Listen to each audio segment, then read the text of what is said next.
आशा करता हूं आप सब बहुत अच्छे होंगे। मेरा नाम है सिद्धांत अग्निहोत्री। स्टडी ग्लोस पे आपका बहुत बहुत स्वागत है। तो शुरू हो गया है दोस्तों खेल, और इसी खेल की दोस्तों हम लोग बात कर रहे थे। पाकिस्तान जो है वो अपने किए की सजा भुगतेगा।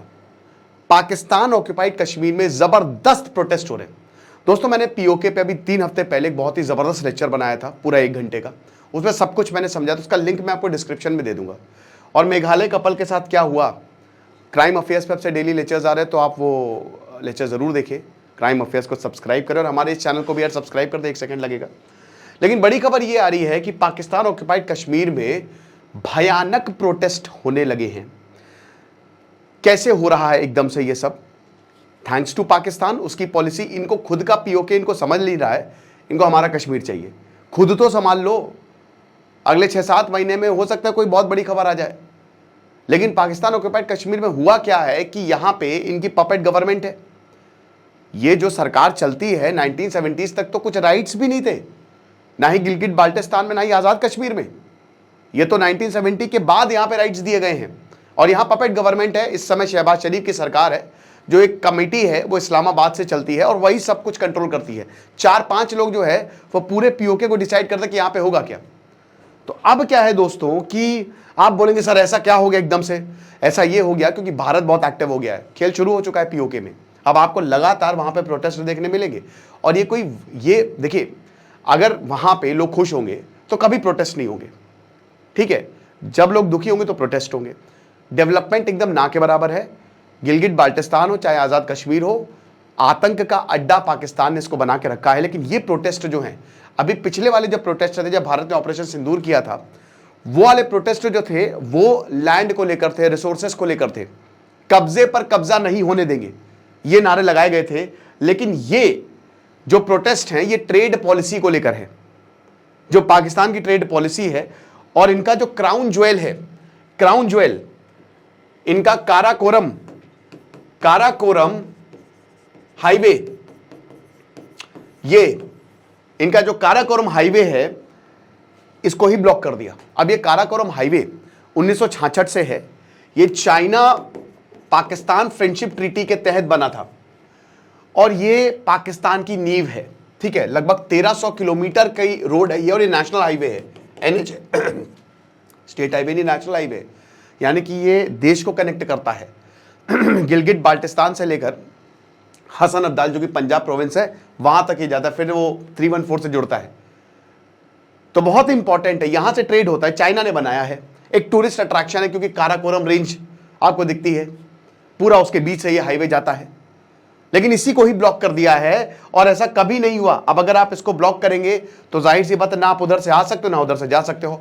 और जो सीपेक, जो कभी जिंदगी में पूरा नहीं होने वाला, ये सीपेक का एक बहुत ही इंपॉर्टेंट पॉइंट है। एक बहुत ही, कहते हैं ना कि अभी सीपेक कुछ भी नहीं बना है, लेकिन ये काराकोरम हाईवे बहुत पहले बन के तैयार हो गया था, तो उसका बहुत इंपॉर्टेंट अंग है।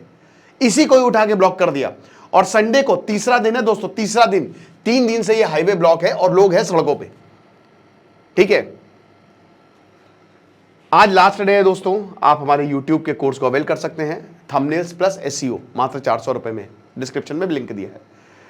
अब ट्रेड पॉलिसी क्या है?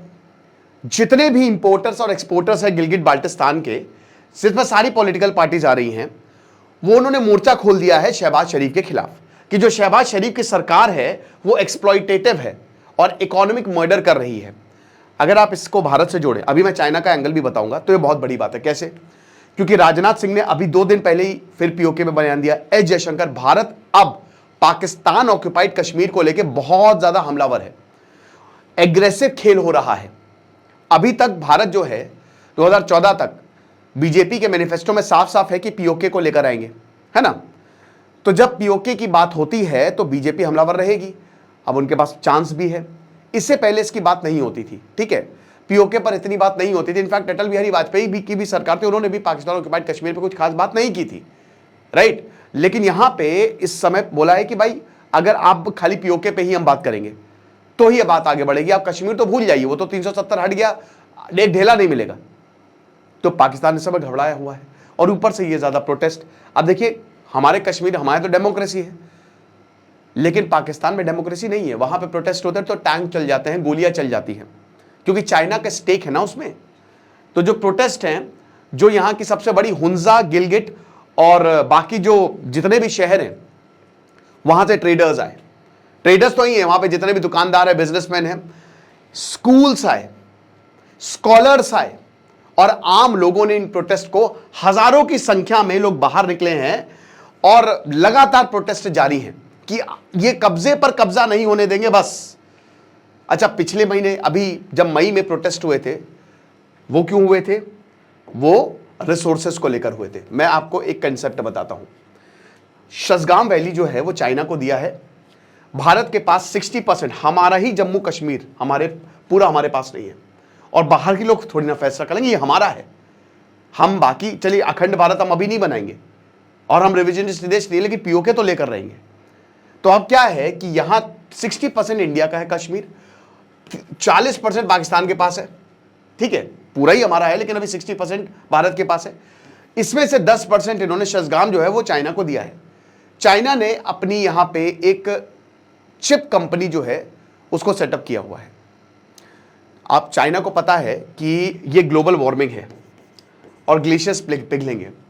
जब ग्लेशियर्स पिघलेंगे तो जो चिप होती है ना, जो हाई क्वालिटी चिप जिससे आज पूरा दुनिया चल रही है, टेक्नोलॉजी चल रही है, उसमें हजारों लीटर पानी लगता है, और जब ये ग्लेशियर पिघलेंगे तो हजारों लीटर पानी हमारा है।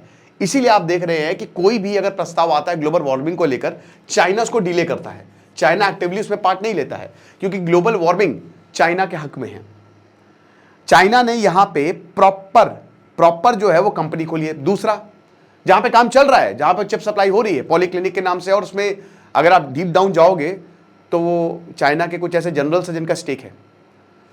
दूसरा पॉइंट ये है कि कश्मीर में एक न्यूज आई थी अभी कि वहां भारत में लिथियम आयन मिला है बहुत ज्यादा, भर भर के। लिथियम जो है भारत के लिए बहुत ज्यादा जरूरी है, डिटेक्ट हुआ है, अभी सिंथेसाइज नहीं हो पाया है। तो भारत ने ऑस्ट्रेलिया की एक कंपनी से एक टेंडर निकाला। भारत ने माइनिंग जो बिल था उसको अमेंड करके एक टेंडर निकाला कि अब कोई भी आके, कोई प्राइवेट एंटिटी भी हमारे साथ आ सकती है। तो ऑस्ट्रेलिया की कंपनी के साथ उन्होंने कॉन्ट्रैक्ट साइन किया। चाइना को पता है कि अगर ऐसा हुआ तो हमारी हेजुमनी चली जाएगी, तो इसीलिए वो पाकिस्तान को, एक और रीजन बहुत बड़ा ये लिथियम है, रिसोर्सेज है, कि चाइना पाकिस्तान के आतंकवाद को सपोर्ट कर रहा है कि तुम जाओ। पिछले अक्टूबर में जी मोल टनल पे हमला हुआ। ये जितने भी इंफ्रास्ट्रक्चर प्रोजेक्ट है ना जो बनाए जा रहे हैं, रेलवे लाइंस हो गई, हाईवे हो गए, बढ़िया कंपनीज अब इन्वेस्ट कर रही है, ये कश्मीर को, भारत के पास जो कश्मीर है ना उसको अगले 10 साल में बदल देंगी। और अगर ऐसा हुआ तो डायरेक्ट खतरा हो जाएगा। क्योंकि दोस्तों, तीसरा पॉइंट जो मैं आपको बताऊंगा ना, ये जो हाईवे है काराकोरम, ये सीधा चाइना के जिंजियांग जाता है, जहां पे चाइना ने उइगुर मुस्लिम्स को उनका फोर्स्ड डिटेंशन करके रखा हुआ है। और यही कासगर है बगल में। कासगर वो रीजन है जहां से चाइना अपना 100% पूरा जो रिसोर्स है सेंट्रल एशिया से यहां मंगाता है, जो मिनरल्स हैं, जो लिथियम है, सब कुछ चाइना यहां से ही मंगाता है। और चाइना को हमेशा इस उइगुर मुस्लिम का डर है। उसको देखिए, चाइना को पता है कि एक ना एक दिन रेवोल्यूशन होगा ही होगा यहां पे, लेकिन अभी तक हमको इसको दबाना है। जब तक दबा सकते दबा लो। काराकोरम हाईवे ब्लॉक का मतलब यह है कि चाइना की यह भी प्रॉब्लम। अब आप बोलेंगे सर ट्रेड कैसा? देखिए, प्रोटेस्ट जो है वो Pakistan China trader action committee, ठीक है, उन्होंने, जो गिलगिट बाल्टिस्तान के इंपोर्टर एक्सपोर्टर हैं, उन्होंने इसको जो है वो लॉन्च किया है। अब जब से ये लॉन्च हुआ है तब से इस हाईवे को ब्लॉक किया हुआ है। और ये स्लोगन्स, ये लगातार नारे लगा रहे हैं कि जो पाकिस्तान का कस्टम और गिलगिट बाल्टिस्तान का एडमिनिस्ट्रेशन है, वैसे यहां पे इमरान खान, पीटीआई बहुत एक्टिव है। इमरान खान के, अब देखिए, इमरान खान के लिए बहुत सपोर्ट है, बट इमरान खान है जेल में। तो एक वो भी गुस्सा है यहां पे पीओके वालों को कि हमारे लीडर को तुमने जेल में डाल दिया है, एक उसको लेकर भी है। फेडरल बोर्ड ऑफ रेवेन्यू जो एफबीआर है और जो कस्टम डिपार्टमेंट है, ये बता रहे हैं कि इन्होंने इकोनॉमिकली मर्डर किया है। अब फेडरल बोर्ड ऑफ रेवेन्यू क्या, ये टैक्सेस कलेक्ट करता है यहां से। पीओके वाले कह रहे हैं कि हम सारे टैक्सेस भी देते हैं, हम सारे पैसा दे रहे हैं, उसके बावजूद हमको कुछ भी नहीं मिल रहा है। जो बिजली है पाकिस्तान ऑक्युपाइड कश्मीर से ही बन के निकल रही है। अब मान लीजिए कि वो पंजाब वालों को अगर 10 रुपए यूनिट मिल रही है तो वही पीओके वालों को 40 रुपए यूनिट मिल रही है। जो बिजली जहां पे बन रही है वहां कई लोगों को बिजली नहीं मिल रही है, और मिल भी रही तो बहुत ज्यादा पैसे पे मिल रही है। इसलिए और ज्यादा प्रोटेस्ट हुए हैं। और लोकल लीडर्स ने बोला कि देखिए, हमने बोला, हमने बात की यहां पे प्रशासन से मिलकर कि हम प्रोटेस्ट एंड कर देंगे, हमारी डिमांड्स मान लीजिए, लेकिन देखिए पाकिस्तान का असली चेहरा, ये भारत को हाईलाइट करना चाहिए पूरी दुनिया में। आज से अभी से पाकिस्तान का असली चेहरा यह है कि पाकिस्तान ने बोला कि नहीं मानेंगे, जो उखाड़ना है उखाड़ लो, यह चीज है। अब बात यह है कि यहां पे एक पोर्ट है, राइट, एक पोर्ट है और पिछले 6 महीने से ये चाइना शोस्ट पोर्ट जो है ये बंद है, और ये इकलौता पोर्ट है जहां रोड से सप्लाई आती है और यहां के जो ट्रेडर्स हैं उनको माल पहुंचता है। 6 महीने से ये बंद है, ये खोला ही नहीं गया है, जिसकी वजह से ट्रेडर्स कुछ कमा ही नहीं पा रहे, डेवलपमेंट तो इन्होंने दिया नहीं है। इसको लेकर मेन प्रोटेस्ट है कि आपने इकलौता पोर्ट जहां से माल आता था, हम उसी पे डिपेंडेंट है, आपने वही बंद कर दिया, तो हम खाएंगे क्या बताइए। जो लोकल लीडर हैं प्राइम मिनिस्टर शरीफ जावेद हुसैन उनकी पार्टी के, उन्होंने बोला कि जो फेडरल गवर्नमेंट की जो पॉलिसी है वो सीरियस नहीं है, वो एक्सप्लॉयटेटिव है और वो हमारी डिमांड्स को भी सीरियसली नहीं ले रहे हैं। और वही बोला कि देखिए अभी 250 कंसाइनमेंट्स जो है, 250 कंसाइनमेंट वहां पे हमने पैसा दिया है, हमने पैसा दिया उन कंसाइनमेंट्स के लिए। अब वो बहुत सारे आइटम्स उसमें सड़ गए होंगे, खत्म हो गए, एक्सपायर हो गए होंगे, कुछ सब्जियां होंगी, कुछ और भी चीजें होंगी। हम क्या कह रहे हैं कि आप एक बार एमनेस्टी दे दीजिए, आप उनको आने दीजिए, बस एक ही बार तो मान रहे एमनेस्टी, लेकिन आप वो भी नहीं कर रहे। तो इससे हमारे लोगों को बहुत ज्यादा नुकसान झेलना पड़ रहा है और एक बहुत बुरे हालात हो जाएंगे अगर आप ऐसा नहीं करेंगे। तो इसको लेकर पीओके में प्रोटेस्ट हो रहे हैं। मैंने आपको बताया चाइना का एंगल क्या है, चाइना यहां पे डैम्स भी बना रहा है, हमने इंडस वाटर को रोक दिया है, सिंधु, तो यहां अभी पीओके में और भी एक्टिविटी बढ़ेंगी।